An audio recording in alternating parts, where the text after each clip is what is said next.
কোন লেন্সটি আসলে সবচেয়ে ভালো, এই বিষয়ে আপনার কাছে জানতে চাইবো। এটি সবচেয়ে গুরুত্বপূর্ণ বিষয়। রোগীরা আমাদেরকে এসে বলেন যে কোন লেন্সটি সবচেয়ে ভালো। কোন লেন্সটি সবচেয়ে ভালো এটি মুখ্য বিষয় নয়, কোন লেন্সটি ওই রোগীর চোখের জন্য ভালো সেটা সবচেয়ে গুরুত্বপূর্ণ। আচ্ছা। কেউ হয়তো খেলাধুলো করতে পছন্দ করে, কেউ হয়তো পড়তে পছন্দ করে। আমি ছবি দিয়েই বুঝিয়ে দিই। দেখো, আমরা যখন বই পড়ি সেটা 30 সেন্টিমিটার দূর থেকে পড়ি, আবার যখন আমরা মোবাইলে তখন 40 থেকে 60 সেন্টিমিটার, বা কম্পিউটারে যখন কাজ করি সেটা 60 থেকে 70 সেন্টিমিটার দূরে। অর্থাৎ সেটা নির্ভর করে কে কোন পেশায় আছে। কেউ হয়তো গল্ফ খেলতে পছন্দ করে, কেউ হয়তো অভিনয় পেশায় রয়েছে।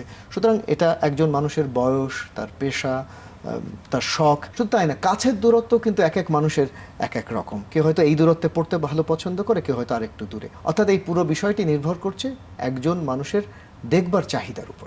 ঢাকা আই কেয়ার হসপিটাল, চোখের যত্নে উৎকর্ষের ছোঁয়া।